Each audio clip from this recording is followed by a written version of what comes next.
আজকে রেজাল্ট হওয়ার কথা না, অথবা আমরা জনজাতির জন্য রাজ্য এবং কেন্দ্র সহযোগিতা নিয়ে যেগুলো উন্নয়নমূলক কাজ করার চেষ্টা করেছি, হয়তো সেগুলা আমরা গ্রাসরুট লেভেলে সেটা আমরা দেখাতে পারি না। আপনারা জানেন জনজাতিদের সমাজ ব্যবস্থার যে অধিকারটা যদি দিয়ে থাকে সেটা ভারতীয় জনতা পার্টি দিয়েছে। 2018 বিধানসভা নির্বাচনে বিজেপি রাজ্যের মধ্যে ক্ষমতায় আসার পর জনজাতির সমাজ ব্যবস্থার স্বীকৃতি দেওয়া হয়েছে। প্রত্যেকটা সম্প্রদায়ে সমাজপতিদেরকে স্বীকৃতি দেওয়া।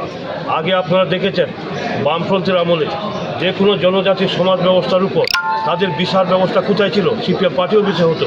সেই অধিকারটা কিন্তু আমরা দিই সরকারের স্বীকৃতি হিসাবে।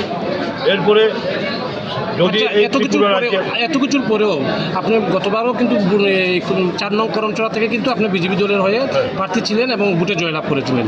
আপনি এখন দাবি করছেন জনজাতির হয়ে বিজেপি দল অনেক করেছে বা আগামী দিনও করবে, তারপরেও আপনি কি মূলত কী কারণে আপনার ভোটে হারলেন? আমি প্রথমে বলেছি হয়তো আমরা ব্যর্থ, আমরা যে কাজগুলো করেছি সেই কাজগুলো আমরা তুলে ধরতে। নেতৃত্বের মধ্যে কোনো জটিলতা রয়েছে কি?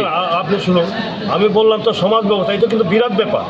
সামাজিক অধিকার জনজাতির যে রাইট সেটা একমাত্র বিজেপি দিয়েছে। আপনারা কোনোদিন ন্যাশনাল অ্যাওয়ার্ড, জাতীয় সম্মান দেওয়া ত্রিপুরার জনজাতিতে দেখেছেন? সেটা ভারতীয় জনতা পার্টি করেছে। রাজনীতিগতভাবে রাজনীতি অধিকার আজকে কত বড়, আপনি জিষ্ণু কোথায়, জিষ্ণুটা বলবেন, ওনার অবস্থা দেখেছেন স্যার। এত আপনি ঠিক আছে এই বলছেন, কিন্তু এত কিছু পরেও এই জন্য অবশ্যই পর্যালোচনা দরকার। আমি শুধু এখানে প্রার্থী না, বিজেপির একজন সিনিয়র কার্যকর্তা হিসেবে এবং প্রদেশের সহসভাপতি এবং জনজাতীয় সম্প্রদায়। আচ্ছা, আপনাদের নেতৃত্বের মধ্যে কোনো তফাৎ রয়েছে বা কোনো ঘাটতি রয়েছে? কোনো তফাৎ সেটা থাকতেই পারে না। আমাদের বিজেপি দলের মধ্যে কোনো তফাৎ থাকতে পারে না, কারণ বিজেপি একক সিদ্ধান্তে চলে না।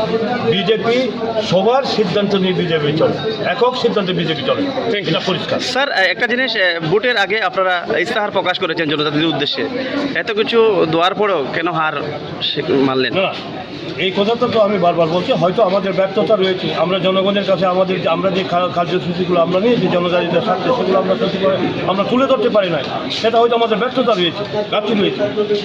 পরিশেষে জনতার উদ্দেশ্যে কি বার্তা রাখবেন আপনার কেন্দ্রে? আমি এইটুকু বার্তা দেব, আজকে যে এখান থেকে আপনারা দেখবেন, আমি অভিনন্দন জানাই। ক্ষিপ্রামতা আজকে সংখ্যাগরিষ্ঠতার দিকে যাচ্ছে।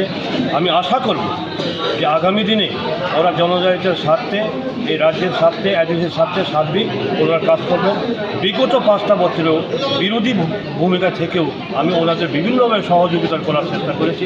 আমি শুধু একটা অনুরোধ রাখি, এই যে মারপিট যাতে বন্ধ হয়। আমি বিনম্রভাবে সবার কাছে অনুরোধ রাখি, সমস্ত জনজাতি সম্প্রদায়, সমস্ত সামাজিক সংগঠন, সমস্ত রাজনৈতিক সংগঠনের মারপিট যাতে না হয়, শান্তি এবং শৃঙ্খলাভাবে যাতে আমরা থাকতে পারি, সে আবেদন রাখি। নমস্কার।